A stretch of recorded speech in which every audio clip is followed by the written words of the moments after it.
Maxi-Test vous est présenté par le blogauto.com, toute l'actualité auto, tout le temps.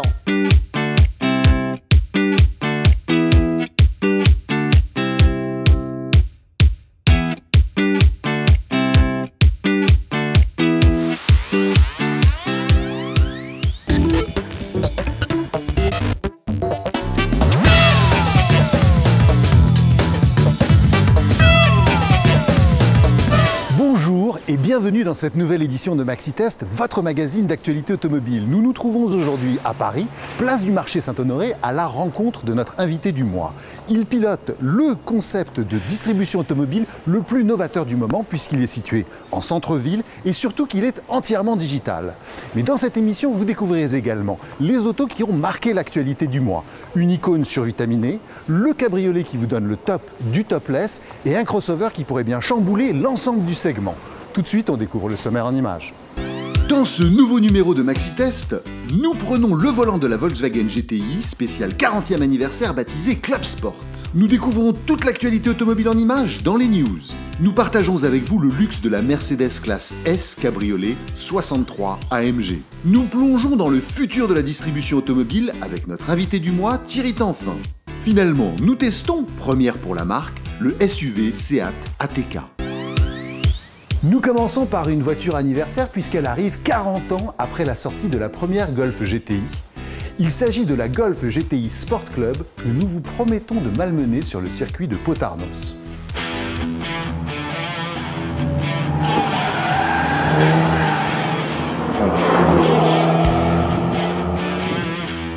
Il y a 40 ans, naissait la version GTI de la Volkswagen Golf. Depuis, chaque génération a eu droit à sa déclinaison sportive, l'actuelle ne faisant pas exception. Sauf que pour célébrer cet anniversaire, il fallait en faire plus. Et à Wolfsburg, on ne s'est pas privé. Attention les yeux, voici la Club Sport. Et pour cela, il fallait donc marquer le look. Elle gagne un bouclier spécifique encore plus agressif, des roues spéciales de grand diamètre, sans oublier un stripping sur les flancs pour encore mieux se différencier. Le plus remarquable, à l'arrière, c'est son large becquet, servant à parfaire l'efficacité aérodynamique de ce bolide déjà très performant. Cela va sans dire, les images parlent pour elle, elle en impose sur la route. Peut-être même plus qu'une Golf R, celle qui coiffe la gamme. À bord, on louait déjà l'ambiance sportive chic de la GTI, qui se voit là renforcée par quelques spécificités spéciales anniversaire. Notamment le revêtement de la sellerie ou encore le pommeau de levier de vitesse façon balle de golf quand on choisit la boîte manuelle. On se sent franchement plutôt bien à bord dans cet intérieur un peu plus cosy encore que celui de la version de base. Nous prenons aujourd'hui le volant d'une voiture un peu particulière puisqu'elle a été initiée pour célébrer le 40e anniversaire de la Golf GTI. Il s'agit de la Golf GTI Club Sport. Alors la Golf GTI existe depuis un certain temps. Il y a eu la Golf GTI Performance et puis la Golf R bien sûr. Et cet opus Club Sport, c'est particulier parce qu'elle emprunte beaucoup d'éléments moteurs et freins à la plateforme de la R, mais on se trouve dans une traction. Et avec 265 chevaux, c'est la traction la plus puissante de la gamme. Alors moi ce que je vous propose, c'est qu'on parte essayer cette automobile sur les routes de montagne, et puis pourquoi pas, puisqu'après tout elle revendique sa sportivité, sur circuit. Quand on tourne la clé, on réveille le 4 cylindres suralimenté qui développe la puissance de 265 chevaux. Mais c'est sans compter sur un overboost qui débride le couple sur les 3e et 6e rapports, avec à la clé 290 chevaux disponibles le temps de quelques secondes. Et dans ce décor somptueux que constituent les montagnes autour de la frontière franco-espagnole, ce bloc s'avère idéal pour effacer un convoi de semi-remorques dans une montée de col. Surtout, c'est le plaisir qui se voit boosté. Et quand arrive la cavalerie sollicitée par le pied droit, il faut rester vigilant et alerte derrière le volant. Malgré sa nature de traction, le train avant ne se voit pas débordé par cette débauche d'énergie. Merci au différentiel à glissement limité de type Aldex qui assure une motricité surprenante et des sorties d'épingle pied au plancher sans élargir la trajectoire. La montre pneumatique spécifique n'y est pas pour rien non plus dans la tenue de route d'exception. Sur ces routes tortueuses, les gommes ultra collantes donnent un grip extraordinaire à cette GTI bodybuildée. Le mode sport, le plus extrême, donne évidemment beaucoup de sensations, mais s'avère franchement éprouvant à la longue pour le pilote et ses passagers. Pour la voiture aussi d'ailleurs, avec notamment une pédale qui finit par s'allonger après plusieurs violents freinages successifs. Cela étant, on ne boude pas notre plaisir, et c'est avec envie qu'on bouscule cette GTI qui repousse plus loin les limites du compromis avec ce châssis recalibré, en sacrifiant un peu de son confort quand on la taquine dans les lacets pyrénéens.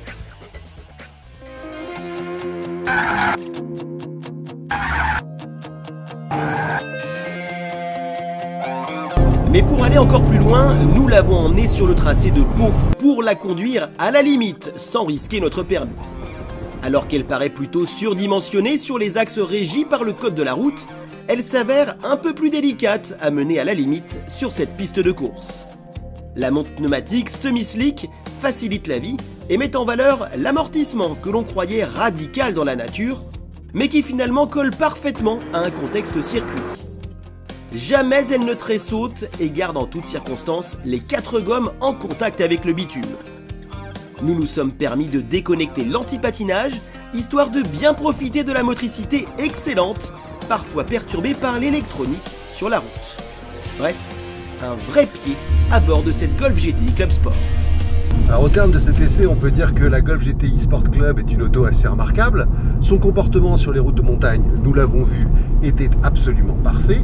Mais plus intéressant encore était son comportement sur circuit, puisqu'on a vu que son train arrière était quasiment impossible à prendre en défaut. Ça en fait une voiture extrêmement agréable pour l'usage quotidien, mais aussi pour un usage un peu exceptionnel. Au final, souffler ces 40 bougies a un prix. 37 400 € pour notre GTI Club Sport. Elle se place ainsi dans la sphère des meilleures compacts sportives qui compte notamment la cousine Seat Cupra de 290 chevaux aux prestations très proches. Mais pour 4 000 € de moins. Sauf qu'évidemment, on n'a pas 40 ans tous les jours, alors pour cette Golf GTI Club Sport, ça mérite un petit effort.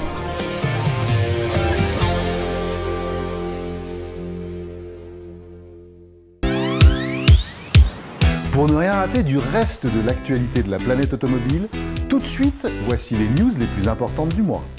En janvier 2017, certaines règles changent, à commencer par celle du bonus-malus. Il s'appliquera dès 127 grammes de CO2 par kilomètre contre 130 jusqu'au 31 décembre. Selon le nouveau barème, le montant augmente de quelques euros pour chaque gramme supplémentaire jusqu'à 190. Au-delà, il faudra débourser 10 000 €. Pour ce qui est des avantages liés aux hybrides, c'est terminé. Les supers électriques n'ont plus droit au bonus non plus. Seuls les véhicules zéro émission ou à moins de 20 grammes auront désormais droit à un chèque de l'État. 8 milliards, c'est le montant du chèque que Samsung a posé sur le bureau d'Arman afin d'en faire l'acquisition. Ainsi, le géant coréen renforce son implication dans l'électronique de divertissement à bord et compte aussi mettre un coup d'accélérateur au développement de la voiture connectée. En passant, il met la main sur les meilleurs équipementiers audio présents dans l'industrie automobile, comme Bang & Olufsen. Jaguar a profité du salon de Los Angeles pour lever le voile sur l'E-Pace, qui préfigure son premier SUV 100% électrique. Il ressemble beaucoup au F-Pace, dans une interprétation beaucoup plus sportive. Pour la traction, 2 moteurs électriques dans chacun des essieux, et les batteries se situent dans l'empattement.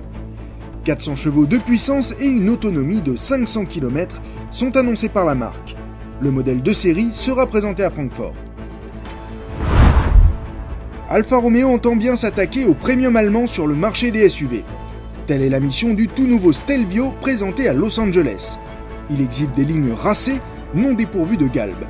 Dans sa version quadrifolio, il impressionne par le look, mais aussi par ses prestations, puisque ce très sportif SUV développe la bagatelle de 510 chevaux. L'intérieur s'inspire très clairement de la dernière Giulia. Il faudra attendre Genève en mars prochain pour le découvrir en Europe. Ce mois-ci, les meilleurs essais sont à lire sur le blogauto.com. Un défi original au volant de la Nissan Leaf 300 kWh, donné pour 250 km d'autonomie. Le Volkswagen Tiguan dans sa version TDI 150 se voit également passer au crible. Nous prendrons également la route à bord de la dernière déclinaison de Fiat Tipo, la SW. De bonnes prestations au meilleur prix, venez découvrir la réponse. Enfin, venez découvrir le récit d'une virée sur les routes de Corse en Abarth 124 Spider.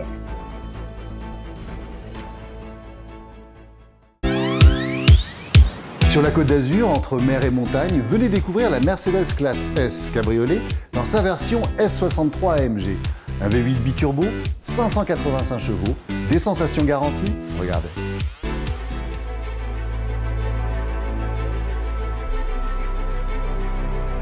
Mercedes est le spécialiste allemand des grands cabriolets.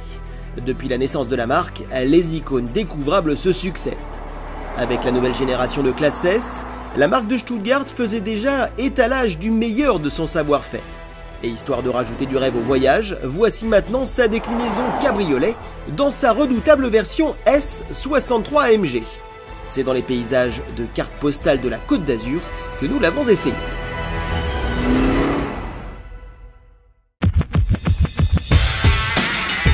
Il existait d'abord le coupé, déjà somptueux. Décapsulez-le et vous obtenez ce qui se fait de mieux chez Mercedes en termes de véhicules loisirs. En réalité, il gagne carrément en élégance. On se trouve devant peut-être l'un des plus charmants véhicules de ce type, face à des blasons qu'on suppose parfois plus prestigieux. Long, large et élancé semblent avoir été les directives laissées au département de design. C'est clairement réussi, on apprécie le résultat pour le moins séduisant. À bord du S63 AMG Cabriolet, on entre directement dans le 22e siècle. Déjà d'un point de vue technologique, à l'image des deux écrans géants servant de compteur et d'ordinateur de bord. C'est carrément Star Trek. Question raffinement, cela relève de la maroquinerie de luxe. Tout est superbe, jusque dans les détails. Pour minimiser les turbulences, en plus du saut de vent à l'arrière et des appuis-têtes chauffants, un aileron au sommet du pare-brise tient un rôle. On est installé clairement dans le plus bel intérieur de toutes les Mercedes actuelles. Évidemment, il dispose de toutes les aides à la conduite dernier cri.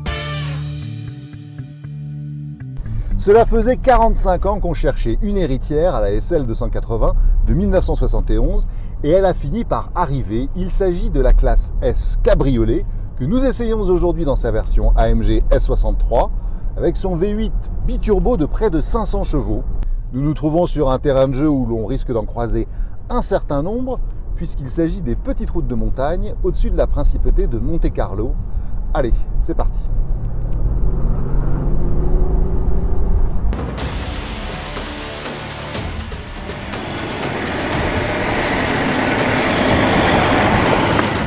On démarre avec comme seule perturbation le doux feulement du moteur. La puissance distillée par ce fougueux V8 biturbo de quelques 585 chevaux rend notre cabriolet à l'aise en toutes circonstances. Et pour ne rien gâcher, la sonorité à l'échappement flatte l'oreille en permanence. On ne s'en lasse tout simplement jamais. Vu le poids, on se dit que cette cavalerie n'a rien de superflu. Bien aidé par les 4 roues motrices, on ne se soucie pas de la motricité. L'amortissement piloté endigue les mouvements de caisse trop parasites qui pourraient faire mal au cœur. Mais on reste tout de même loin du bout de bois. On se rapproche plutôt d'un moindre confort qui ne pénalise pas vraiment le dynamisme au regard de la masse. Et pour couronner le tout, on ne s'ennuie pas au volant. On peut néanmoins toujours rythmer le voyage en mettant en avant l'incroyable sono Burmester. Jusqu'au moment où le conducteur enfonce la pédale, met le mode sport et décide de mettre un terme à la paix à bord. Quand on décide de jouer les Lewis Hamilton du dimanche, on ne s'attend pas forcément à un tel comportement routier. Toute proportion gardée, la S63 AMG Cabriolet fait preuve d'un équilibre assez inattendu. La direction semble manquer parfois un peu de consistance à vive allure, mais on ne se laisse jamais abuser par une tenue de route erratique. Il ne s'agit peut-être pas des plus sportifs des grands cabriolets, mais il affiche cependant un compromis parmi les meilleurs de ce segment de niche. Alors c'est un essai qui s'avère concluant. Mercedes nous avait promis le luxe à ciel ouvert. Eh bien nous y sommes, totalement. On a l'impression d'être dans un bateau de luxe qui file, type Riva.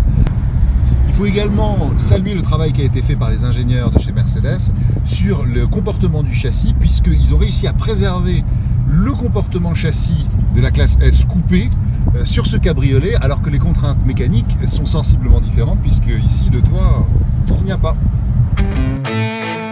Au final, le cabriolet S63 AMG, c'est une vitrine technologique et mécanique, soulignée par un design plein d'élégance, selon Mercedes. Il n'a pas à rougir face à de prestigieuses anglaises, qui d'ailleurs font plutôt moins bien au chapitre pur des prestations. À y regarder de plus près, il apparaît même difficile de définir sa concurrence. BMW et Audi ne possèdent en effet pas de modèle équivalent.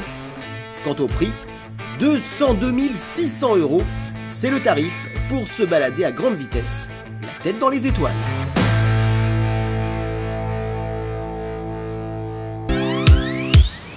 Notre invité du mois, Thierry Tanfin, dirige Audi Bauer Paris, un réseau qui intègre des concessions classiques, mais aussi l'inédit Audi City.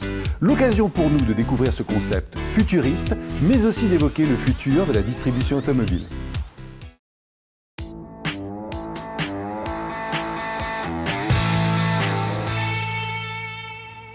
Alors, Audi City, expliquez-nous en quoi c'est différent d'une concession classique. Audi City Paris, c'est le premier showroom digital de la marque Audi en France. Le concept d'Audi City, c'est un concept d'une présentation minimale au niveau véhicule, en termes de position physique, associé avec des écrans géants, des tablettes et je dirais des bureaux, des salons fermés qui donnent encore une nouvelle expérience à l'expérience de vente de la marque Audi. Ces clients-là, ils sont différents par rapport à une concession? Ils sont plus jeunes, ils sont plus vieux, ils sont...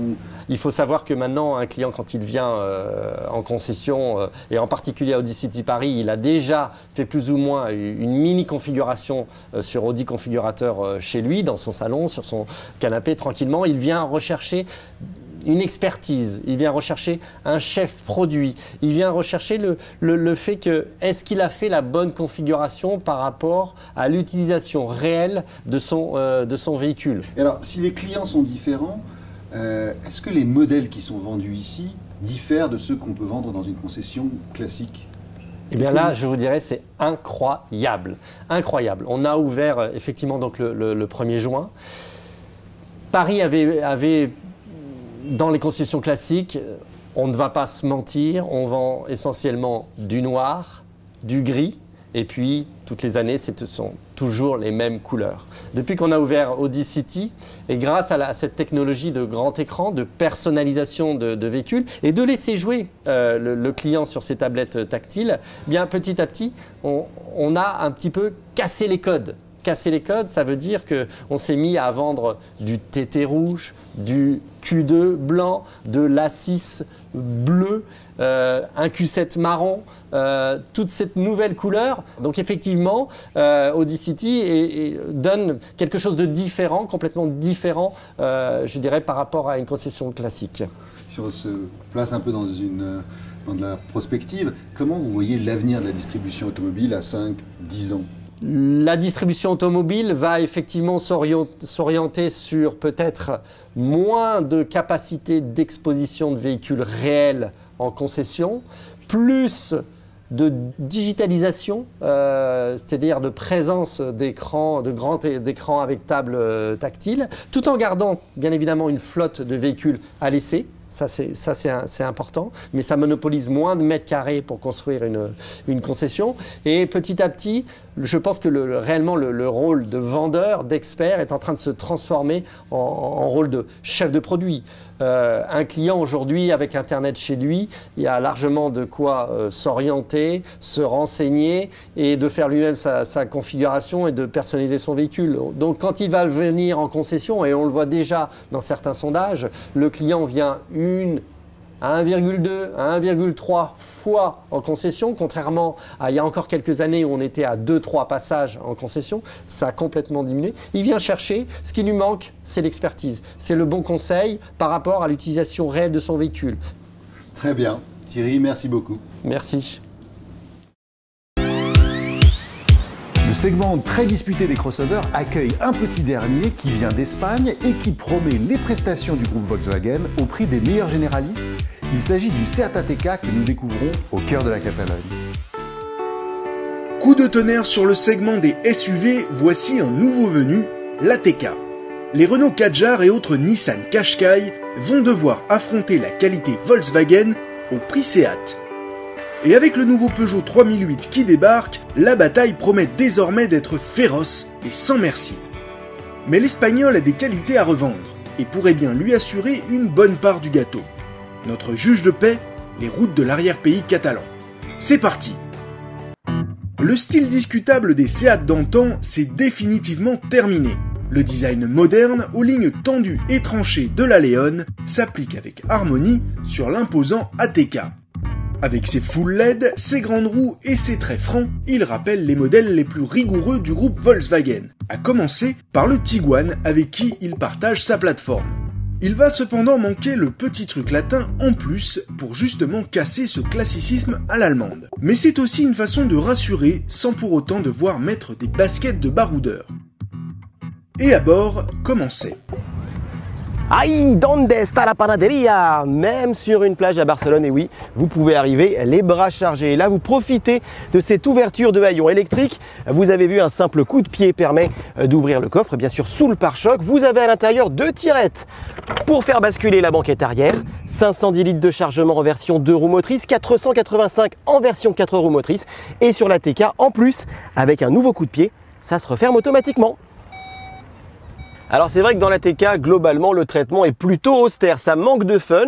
On se retrouve avec une planche de bord au traitement horizontal, un peu semblable finalement à celle de la Seat León. En revanche, en termes de connectivité, là vous avez tout ce qu'il faut. 2 ports USB, une prise jack, vous avez même un système de recharge par induction. Vous posez le smartphone dans ce petit rangement et il se recharge tout seul. Et enfin, vous disposez d'un écran tactile de 8 pouces. Il est très pratique, même s'il manque un petit peu de réactivité.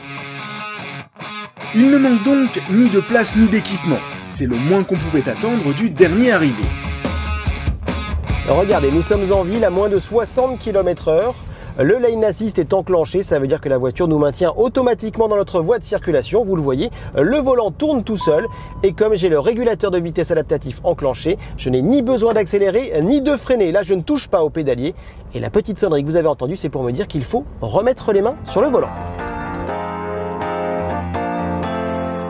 Sous le capot, un TDI maison de 190 chevaux. Rien que ça. Une cavalerie supérieure à la plupart de celles de ses concurrents. Immédiatement, on constate que l'Ateca a eu droit à moins de couches d'isolant phonique que le Tiguan. Rassurez-vous, à allure stabilisée, il sait jouer les discrets. Pour les plus baroudeurs, il peut s'équiper d'un pack off-road comprenant une transmission intégrale, histoire d'être plus à l'aise sur les terrains hostiles. Mais sur la route, il se montre franchement impérial. Nul besoin d'un amortissement piloté pour se sentir plus à l'aise. Il est naturellement bien suspendu. Il fait d'ailleurs plutôt preuve d'une rigueur assez remarquable pour un véhicule de cette hauteur. Les mouvements de caisse sont réduits à leur plus simple expression et limitent ainsi les maux de cœur. Ouf! Sans parler de sportivité, son dynamisme ne rend pas l'attaque des routes sinueuses de l'arrière-pays barcelonais désagréable. Pour les plus pressés, on peut jouer sur la vivacité du moteur via une molette dédiée qui assure une meilleure réponse à l'accélérateur. Avec un SUV, c'est vrai qu'on a toujours un peu peur d'avoir un comportement routier légèrement dégradé en raison notamment de ce centre de gravité un peu plus élevé. Et bien là, c'est la bonne surprise avec l'Ateca car on a un comportement vraiment dynamique. Les prises de roulis en virage sont plutôt bien gérées. Le transfert de masse, notamment lors du freinage, lui aussi se passe parfaitement bien. On ne ressent quasiment pas le poids de l'auto. En revanche, c'est vrai que pour bien profiter de ses qualités dynamiques, on aurait aimé avoir une direction un poil plus précise. Assurément, le nouvel Ateca a les meilleures armes pour combattre ses nombreux concurrents. Et avec des tarifs pareils, on connaît quelques constructeurs habitués de ce segment qui doivent commencer à se faire du souci. Pour moins de 30 000 € en diesel, ce qui devrait correspondre au panier moyen, on a déjà droit à pas mal de choses. Et même le GPS. Il devrait ainsi vite devenir un acteur majeur du marché.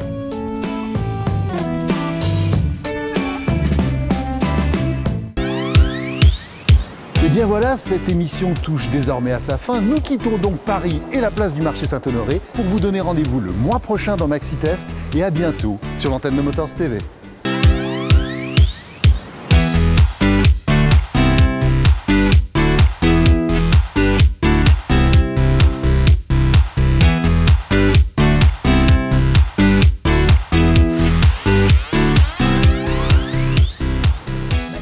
podcast vous a été présenté par le blogauto.com, toute l'actualité auto, tout le temps.